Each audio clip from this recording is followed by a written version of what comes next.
Israeli Palestinian conflict अब अपने दूसरे हफ्ते में पहुंच गया है, जिसके चलते कुछ इंपॉर्टेंट इंटरनेशनल बॉडीज़ जैसे यूएनएससी और ओआईसी यानी ऑर्गेनाइजेशन ऑफ इस्लामिक कोऑपरेशन ने इमरजेंसी मीटिंग्स भी कंडक्ट करी हैं ताकि शायद इस कॉन्फ्लिक्ट का कुछ सोल्यूशन निकल कर आ पाए। लेकिन यूएनएससी मीटिंग के बाद भी कोई कॉन्क्लूसिव डिसीजन निकल कर नहीं आ पाया है और इसके बाद इजराइल के तत्कालीन प्राइम मिनिस्टर बेंजामिन नेतन्याहू ने कहा कि हम सिचुएशन को सुधारने के लिए जो कुछ भी हो सकेगा वो करेंगे। दोस्तों, इस स्टेटमेंट के बाद से गाजा स्ट्रिप में एक बार फिर वॉर प्लेन्स देखे जा सकते हैं और बॉम्बिंग्स और भी ज़्यादा तेज़ हो गई हैं। मैं आपको ये भी बता दूं कि ये समस्या एक सीरियस ह्यूमैनिटेरियन क्राइसिस की तरफ बढ़ रही है, क्योंकि अब तक दोनों तरफ मारे गए लोगों में 50 से ज़्यादा बच्चों के होने का दावा इंटरनेशनल मीडिया के द्वारा किया गया है। लेकिन अगर हम बात करें ओआईसी में हुई मीटिंग की, तो कई सारे स्ट्रॉन्ग स्टेटमेंट्स की चर्चा जोर पकड़ रही है। इसमें टर्की के फॉरेन मिनिस्टर की तरफ से आया स्टेटमेंट सबसे इंटरेस्टिंग है, जिसमें ये कहा गया कि करंट क्राइसिस का जिम्मेदार सिर्फ और सिर्फ इजराइल है और हमें पैलेस्टीनियन टेरिटरीज में एक प्रोटेक्शन फोर्स भी भेजनी चाहिए। इसके अलावा सऊदी के फॉरेन मिनिस्टर प्रिंस फैजल बिन फराह अल सऊद ने कहा कि एक ग्लोबल एक्शन की ज़रूरत है जो इस कॉन्फ्लिक्ट को ख़त्म कर सके। लेकिन कुछ गल्फ स्टेट्स जिन्होंने इजराइल के साथ पिछले कुछ सालों में ट्रीटीज साइन कर डिप्लोमेटिक रिलेशंस चालू किए हैं, उन्होंने कंपेरेटिवली लेस एग्रेसिव स्टैंस लेते हुए सीज फायर की बात करी। इस वीडियो में हम बात करेंगे पैलेस्टीन के एलाइज और सपोर्टर्स के बारे में और कोशिश करेंगे ये समझने की कि आखिर मिडल ईस्ट और वर्ल्ड में पैलेस्टीन के सपोर्टर्स की ये अलग अलग पोजीशंस क्यों हैं। दोस्तों, मैं हूं आदर्श गुप्ता और स्वागत है आपका स्टडी आईक्यू में। अगर आप इस लेक्चर से रिलेटेड पीडीएफ या इंपॉर्टेंट डॉक्यूमेंट चाहते हैं तो आप मेरा टेलीग्राम चैनल ज्वाइन कर सकते हैं। Here is the link and you can also follow me on Instagram for regular updates.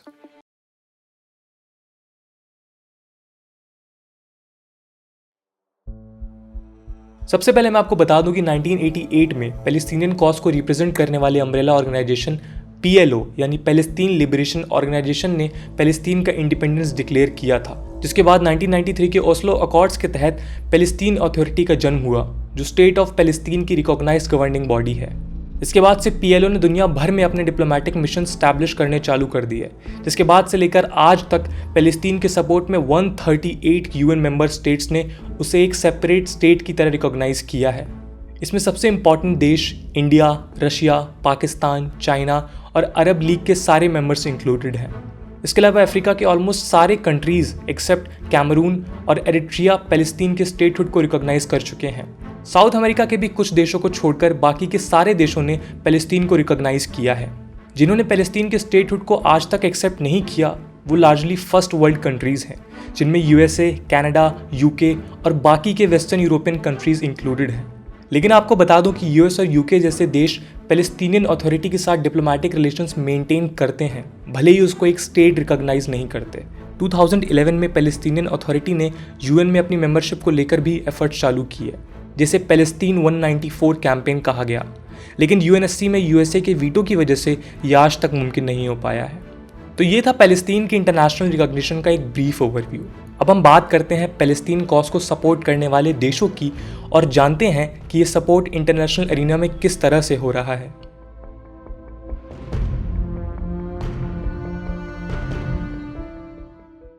Palestine के सपोर्टर्स को हम लार्जली 4 कैटेगरीज में डिवाइड कर सकते हैं।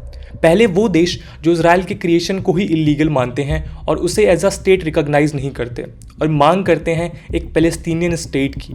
इस कैटेगरी में अरब लीग और वेस्ट एशिया के लगभग सारे देश हैं except Egypt, Jordan, UAE, Bahrain, Sudan और मोरक्को।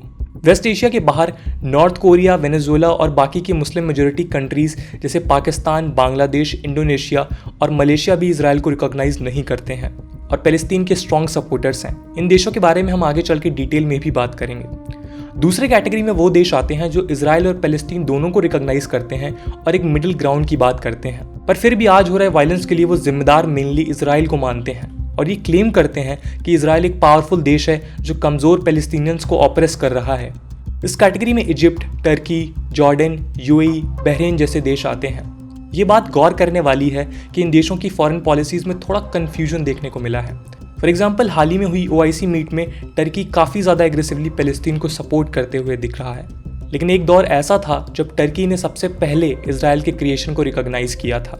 वही यूएई, जिसने रिसेंटली इजराइल के साथ डिप्लोमेटिक रिलेशन स्टैब्लिश किए हैं, वो इस मुद्दे में काफ़ी सॉफ्ट पोजीशन लेते हुए दिखा और सीज फायर की बात कर रहा है। इजिप्ट की बात करें तो वो पैलेस्टीन को तो सपोर्ट करता है, लेकिन हमास के लिए काफ़ी क्रिटिकल है, क्योंकि हमास को इजिप्शियन मुस्लिम ब्रदरहुड की सिंपैथी है जो इजिप्ट की पॉलिसीज़ के लिए खतरा है। और ऊपर से इजिप्ट ने इजराइल के साथ फुल डिप्लोमेटिक रिलेशंस भी मेंटेन कर लिए हैं, जो यूएस के सपोर्ट और फाइनेंशियल एड से हुआ है। तीसरी कैटेगरी में वो कंट्रीज़ हैं जो दोनों स्टेट्स को रिकॉग्नाइज करते हैं, लेकिन एक न्यूट्रल पोजीशन क्लेम करते हुए इजराइल और पैलेस्टीन अग्रेशन में दोनों को क्रिटिसाइज करते हैं। इस कैटेगरी में दुनिया के वो देश आते हैं जिनकी जियोपॉलिटिकल इंटरेस्ट वेस्ट एशिया में काफ़ी ज़्यादा इंपॉर्टेंट है, क्योंकि ये रीजन दुनिया के 60% ऑयल रिजर्व्स को कंट्रोल करता है। लेकिन इजराइल के वर्ल्ड पावर की तरह राइज और उसके यूएस के सपोर्ट की वजह से ये देश इजराइल को इग्नोर नहीं कर सकते। इसलिए ये वो देश हैं जो पैलेस्टीनियन कॉज वेस्ट एशिया में अपने इकोनॉमिक इंटरेस्ट और इजराइल के साथ फ्रेंडशिप को केयरफुली बैलेंस करने की कोशिश करते हैं। इसका सबसे पहला एग्जाम्पल हमारा इंडिया खुद है। वैसे तो इंडिया 1992 के पहले पैलेस्टीनियन कॉज को काफ़ी एग्रेसिवली सपोर्ट करता था और आज भी करता है, लेकिन 92 में इंडिया इजराइल के फुल डिप्लोमेटिक रिलेशन स्टैब्लिश होने के बाद से इजराइल हमारा one of the top arms trade partner बन गया है।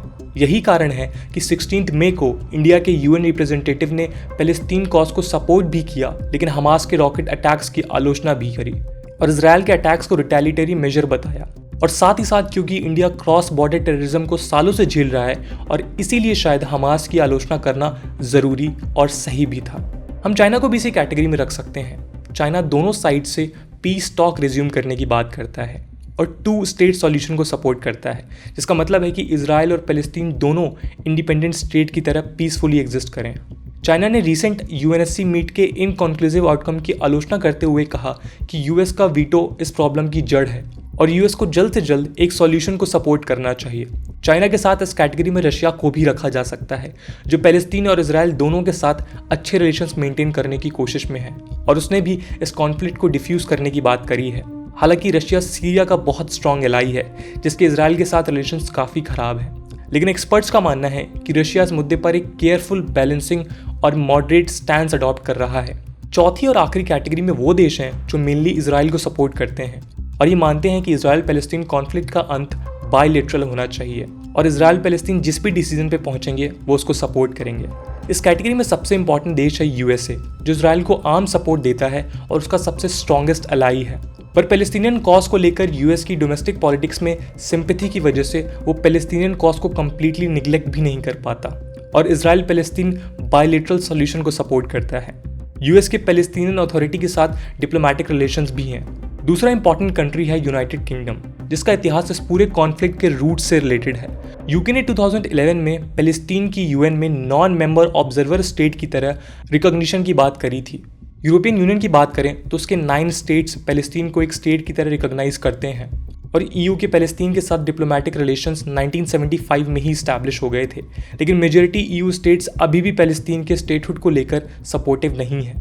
इसके अलावा ईयू पैलेस्टीन को सबसे ज़्यादा फॉरेन एड देने वाला ऑर्गेनाइजेशन भी है। रिसेंट टाइम्स में ईयू के कंट्रीज जैसे France, Portugal, Spain, Italy etcetera के पार्लियामेंट्स ने पैलेस्टीन को एक स्टेट की तरह रिकॉग्नाइज करने के लिए रेजोल्यूशंस भी पास किए हैं, लेकिन इनकी गवर्नमेंट्स ने अभी तक ये काम नहीं किया है। दोस्तों, ये था एक लार्ज ओवरव्यू दुनिया भर के देशों का जो पैलेस्टीन को सपोर्ट करते हैं। अब हम डिटेल में बात करते हैं उन मिडिल ईस्टर्न कंट्रीज़ की जो पैलेस्टीन के सबसे बड़े सपोर्टर्स हैं और जानते हैं उनके सपोर्ट के निटी ग्रिटीज़ को।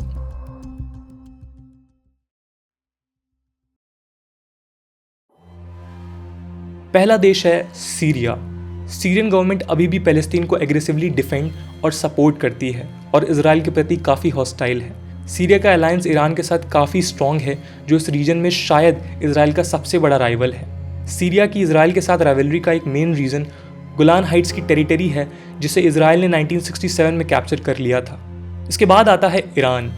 दोस्तों, ईरान उन कुछ चंद देशों में से है जिन्होंने सबसे पहले इजराइल को रिकॉग्नाइज किया था, लेकिन 1979 के ईरानियन रिवॉल्यूशन के बाद फंडामेंटलिस्ट लीडर खमीनी का राइज हुआ और रिलीजन का पॉलिटिक्स में रोल काफ़ी बढ़ गया, जिसके चलते ईरान ने अपनी इजरायली रिकॉग्निशन को वापस ले लिया और पैलेस्टीन का मेजर सपोर्टर बन गया। ईरान मानता है कि इजराइल एक फंडामेंटली इललेजिटिमेट देश है और इसलिए वो पैलेस्टीन के हार्डलाइन और एक्सट्रीमिस्ट सपोर्टर्स की तरफदारी भी करता है। यही कारण है कि ईरान हिजबुल्ला, हमास और सीरिया की फंडिंग का एक मेजर सोर्स रहा है, जिन्हें एक्सेस ऑफ रेजिस्टेंस भी बोला जाता है। और इसी वजह से इजराइल ईरान को एक डायरेक्ट और एग्जिस्टेंशियल थ्रेट की तरह देखता है। लेबनान दोस्तों, लेबनान हिजबुल्ला का घर है, जो एक एंटी इजराइल शिया इस्लामिस्ट ग्रुप है और इसकी मेजर फंडिंग ईरान करता है।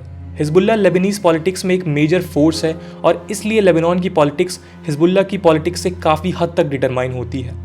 इसके अलावा लेबनान का इजराइल के खिलाफ पोजीशन और पैलेस्टीन का हार्डकोर सपोर्ट 1986 और 2006 में हुए 2 लेबनान वॉर्स की वजह से भी है। जॉर्डन, ये देश इजराइल का ईस्टर्न नेबर है और इजिप्ट के बाद अरब लीग का ये दूसरा देश हुआ है जिसने इजराइल के साथ एक पीस ट्रीटी साइन की। जॉर्डन में पैलेस्टीनियन रेफ्यूजीज की शायद लार्जेस्ट पॉपुलेशन है और यहाँ पर पैलेस्टीनियंस को फुल सिटीजनशिप राइट्स भी मिले हैं, लेकिन रियलिटी में कई सारे रेफ्यूजीज काफ़ी खराब कंडीशन में भी रहते हैं। टर्की, ये देश भी ईरान की तरह इजराइल का एक क्लोज एलाई है, लेकिन जब से टर्की में सेक्युलर कीमल आइडियोलॉजी का डिक्लाइन हुआ और एर्दोगान की कंजर्वेटिव पॉलिटिक्स का राइज हुआ, तब से टर्की और इजराइल के रिलेशंस बनते बिगड़ते रहे हैं। इसी वजह से टर्की काफ़ी तेज़ी से प्रो पैलेस्टीनियन स्टैंड लेते हुए दिखा है और एर्दोगान खुद को ओआईसी में पैलेस्टीनियन कॉज के चैंपियन की तरह प्रोजेक्ट कर रहे हैं। Saudi Arabia, Saudi kingdom Palestinian authority को मिलियंस ऑफ डॉलर्स डोनेट करता रहा है और एक अरब लीग लेड कॉन्फ्लिक्ट रेजोल्यूशन को सपोर्ट करता है rather than Israeli Palestinian bilateral negotiations. वैसे तो सऊदी अरेबिया ने अभी तक इजराइल को रिकॉग्नाइज नहीं किया है, लेकिन इजराइल और सऊदी अरेबिया दोनों का ईरान के साथ म्यूचुअल राइवलरी और सऊदी की यूएस के साथ अच्छे रिलेशंस ने पिछले कुछ सालों में सऊदी की हार्डकोर पोजीशन ऑन पैलेस्टीन को सॉफ्टन किया है और शायद फ्यूचर में इजराइल सऊदी रिलेशंस में कुछ चेंजेस देखे जा सकते हैं। ये इस बात का कारण भी है कि सऊदी से आने वाले हमास के लिए फंडिंग भी धीरे धीरे कम हो गई है, क्योंकि पैलेस्टीन में ईरान का इन्फ्लुएंस 2007 के बाद से बढ़ता चला गया है। लेकिन सऊदी पूरी तरह से पैलेस्टीनियन कॉजेस को गिव अप कर देगा, इसके चांसेस कम हैं।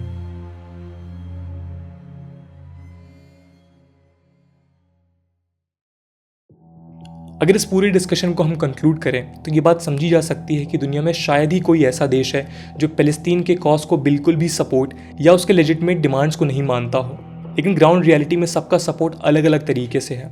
इवन इजराइल, जिसके साथ पैलेस्टीन का मेन कॉन्फ्लिक्ट है, उसने भी 2007 में हुए एनापोलिस कॉन्फ्रेंस के बाद से पीस नेगोशिएशन में बढ़ चढ़ कर हिस्सा लिया है और पैलेस्टीन के इकोनॉमिक डेवलपमेंट पर भी काम किया है। इसके अलावा कतर से आने वाली ह्यूमैनिटेरियन एड को भी नेतन्याहू ने अलाउ किया था इस शर्त पर कि उसका स्ट्रिक्ट सुपरविजन और स्क्रूटनी होगी ताकि वो मिलिटराइजेशन के लिए यूज़ ना हो।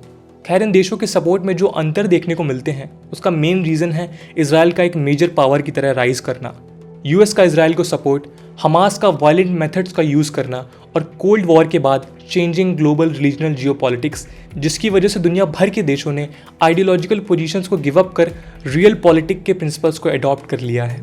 दोस्तों, आज की वीडियो के लिए इतना ही। आई होप आपको वीडियो पसंद आई होगी और अगर पसंद आई है तो अपने दोस्तों के साथ शेयर करना ना भूलें।